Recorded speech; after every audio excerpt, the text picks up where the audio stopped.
अब यूएई वापस जाने के लिए दो चीज़ें चाहिए। एक तो पीसीआर टेस्ट। फिलहाल तीनों एयरपोर्ट में से आप किसी एक एयरपोर्ट के लिए टिकट ले सकते हैं। ये दुबई रेजिडेंट्स दुबई के अलावा दूसरे एयरपोर्ट्स पर नहीं आ सकते। 14 जून को मुझे आईसीए की जानिब से अप्रूव्ड ईमेल रिसीव हुई। अस्सलामुअलैकुम, my name is Nadeem and I welcome you on my channel. UAE में लॉकडाउन मुकम्मल तौर पर ख़त्म हो चुका है और वापसी के लिए फ़्लाइट्स भी रिज्यूम हो रही हैं। अब यूएई वापस जाने के लिए दो चीज़ें चाहिए। एक तो पीसीआर टेस्ट जो कि यूएई की ऑथराइज्ड लेबॉर्ट्री से ही करवाया जा सकता है, और दूसरा है गवर्नमेंट अप्रूवल। गवर्नमेंट अप्रूवल के लिए दुबई वीज़ा वाले GDRFA में अप्लाई कर सकते हैं, जबकि बाकी जो 6 रियासतें हैं जिसमें अबू धाबी शामिल है, इन रियासतों के वीज़ा होल्डर्स आईसीए में अप्लाई कर सकते हैं। तो पीसीआर टेस्ट 96 आवर्स तक वैलिड नेगेटिव रिपोर्ट होनी चाहिए और गवर्नमेंट अप्रूवल होना चाहिए। इन दोनों का लिंक, यानी जो ऑथराइज्ड लेबॉर्ट्रीज हैं और गवर्नमेंट अप्रूवल के लिए जो दो लिंक्स हैं, आपको इस वीडियो की डिस्क्रिप्शन में मिल जाएंगे। यूएई वापसी के लिए मैंने भी आईसीए में अप्लाई किया था, जिसका मुझे अप्रूवल मिल चुका है।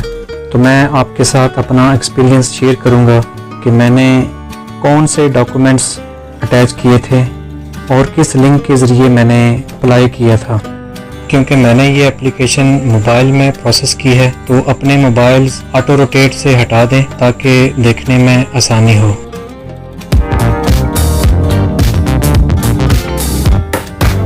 तो हम beta smart services ICA open कर लेते हैं। 3 स्टेप्स में हमने ये एप्लीकेशन फिल करके सबमिट करनी है। नीचे नोट्स एंड वार्निंग्स है। सबसे पहले रेड कलर में वार्निंग दी है कि आपने तब तक टिकट नहीं लेनी जब तक कि आपका यूएई गवर्नमेंट की तरफ से अप्रूवल नहीं आ जाता। इसके नीचे ब्लू कलर में लिखा है कि जो दुबई रेजिडेंट्स हैं वो इस लिंक के जरिए यूएई एंट्री परमिशन हासिल कर सकते हैं। नीचे एप्लीकेशन है, तो सबसे पहले आपने एमिरेट्स आईडी लिखनी है, उसके बाद इंग्लिश में नाम लिखना है। जैसे ही आप इंग्लिश में नाम लिखेंगे तो ये अरबी में खुद ही ट्रांसलेट हो जाएगा। उसके बाद है पासपोर्ट नंबर, फिर पासपोर्ट टाइप है। ये बहुत इंपॉर्टेंट है, बहुत से लोगों को पता नहीं चलता कि उनका पासपोर्ट टाइप क्या है।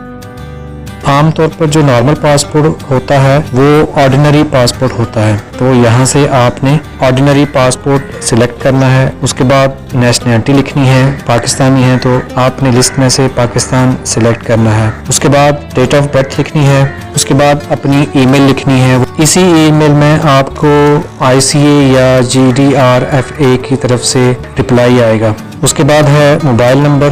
पहला मोबाइल नंबर आपने अपना यूएई का मोबाइल नंबर लिखना है और उसके नीचे आपने पाकिस्तान का नंबर लिखना है। अगर आप करंटली पाकिस्तान में हैं तो आपने अपना पाकिस्तान का नंबर यहाँ लिखना है। उसके बाद the reason you went outside UAE, आप किस मकसद के लिए यूएई से बाहर गए थे। आप पढ़ने गए हुए हैं कहीं यूनिवर्सिटी में, या आमतौर पर जो एनुअल लीव्स पर हैं, या वैसे ही घर आए हुए हैं, तो उनका रीज़न बनता है फैमिली विजिट। आपने अगर फैमिली विजिट है तो यहाँ पे फैमिली विजिट लिखना है। आप कोई भी रीज़न नहीं लिख सकते। आप जिस वजह से यूएई से बाहर गए थे आपने वही लिखना है, क्योंकि आपने यहाँ प्रूफ भी अटैच करना है। फॉर एग्जाम्पल आप कहीं पढ़ने गए हुए हैं तो आपने वहाँ एजुकेशन का जो प्रूफ होगा, या मेडिकल ट्रीटमेंट के लिए गए हुए हैं तो फिर आपने अपने तमाम मेडिकल सर्टिफिकेट्स यहाँ अटैच करने होंगे। उसके बाद है, वैसे तो आपने टिकट नहीं लेनी, लेकिन आप एक एक्सपेक्टेड डेट लिख सकते हो कि आप इस डेट को वापस आना चाहते हो। इसी तरह नीचे टाइम है, तो टाइम भी आप कोई भी रख सकते हो, जैसे कि यहाँ 11:59 लिखा हुआ है तो आपने भी यही लिख देना है। कंट्री, किस कंट्री से यूएई जाना है, तो पाकिस्तान। इसके नीचे है यूएई के किस एयरपोर्ट पे आना चाहते हैं, तो 3 एयरपोर्ट हैं, अबू धाबी, दुबई और शारजाह। इन तीनों एयरपोर्ट्स में किसी भी एयरपोर्ट की टिकट आप ले सकते हैं। बहुत से लोगों का ऐसा कहना है कि अबू धाबी वाले शारजाह एयरपोर्ट नहीं आ सकते और शारजाह रेजिडेंट्स वाले अबू धाबी एयरपोर्ट पे नहीं आ सकते, तो ऐसा बिल्कुल भी नहीं है। अगर ऐसा होता तो यहाँ दुबई एयरपोर्ट या शारजा एयरपोर्ट का ऑप्शन ना होता। यूएई में रास अल खैमा भी एयरपोर्ट है, लेकिन वहाँ का ऑप्शन नहीं दिया गया। इट मीन्स के फिलहाल तीनों एयरपोर्ट में से आप किसी एक एयरपोर्ट के लिए टिकट ले सकते हैं। इस वक्त जो मैं आपके सामने एप्लीकेशन प्रोसेस कर रहा हूँ, ये ICA का इस मंथ का यानी जुलाई के महीने का अपडेटेड वर्जन है। मई के एंड में मैंने एक एप्लीकेशन प्रोसेस की थी, जिसका कुछ हिस्सा मैंने रिकॉर्ड किया है। देखते हैं कि दोनों में क्या डिफरेंस है। मैं उसमें से एक चीज़ आपको दिखाना चाहता हूँ।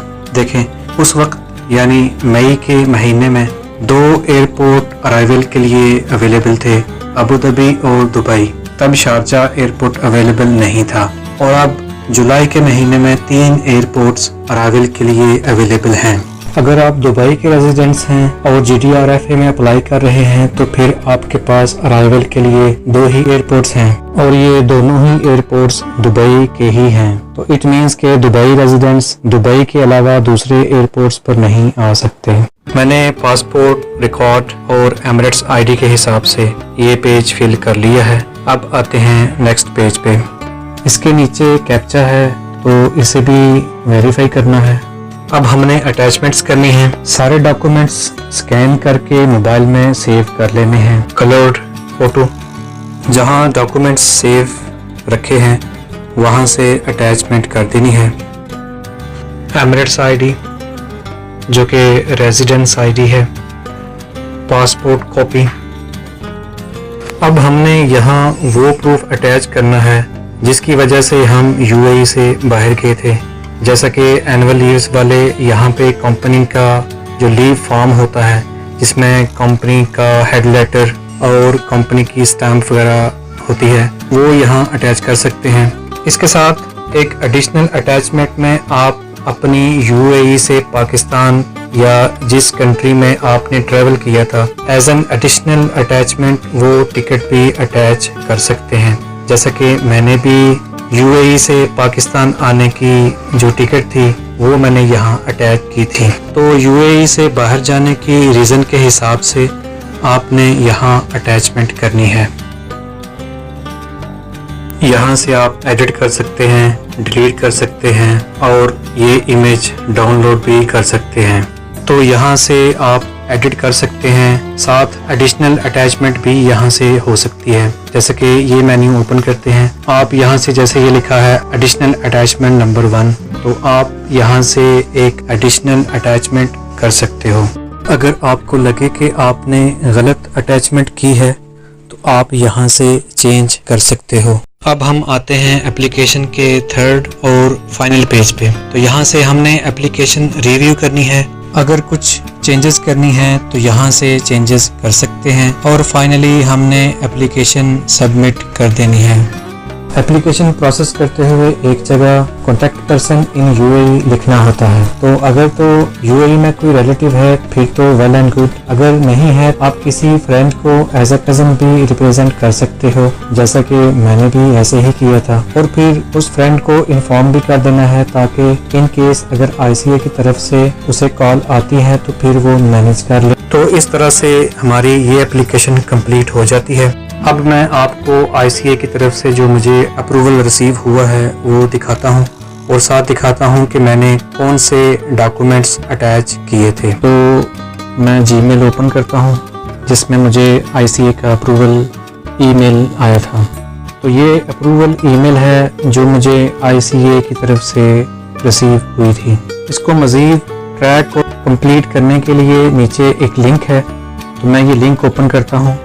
लिंक ओपन करने से पहले ये जो रिक्वेस्ट नंबर है मैं ये कॉपी कर लेता हूँ। तो कॉपी करने के बाद ये लिंक ओपन किया।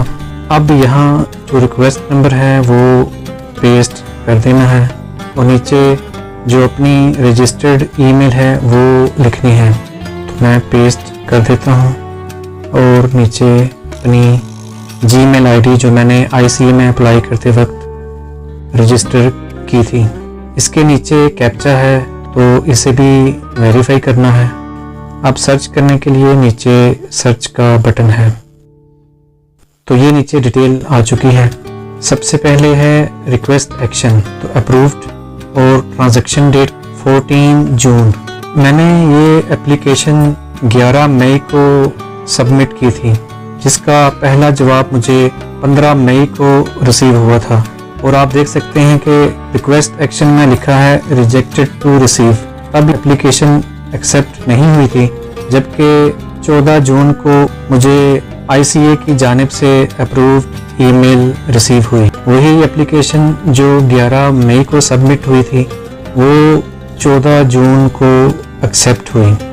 तो सबसे पहले इसके साथ अटैच एक रसीट है, वो डाउनलोड कर लेते हैं। उसके लिए ये जो 4 लाइंस का बटन है, इससे अगर प्रिंट रसीट पे टैप करेंगे तो ये आपके मोबाइल गैलरी में डाउनलोड में चला जाएगा। तो गैलरी से या जहां आपकी फाइल्स डाउनलोड होती हैं वहां से ओपन कर लें। तो ये वो रसीट है, आप देख सकते हैं कि इसकी कोई फ़ी नहीं है।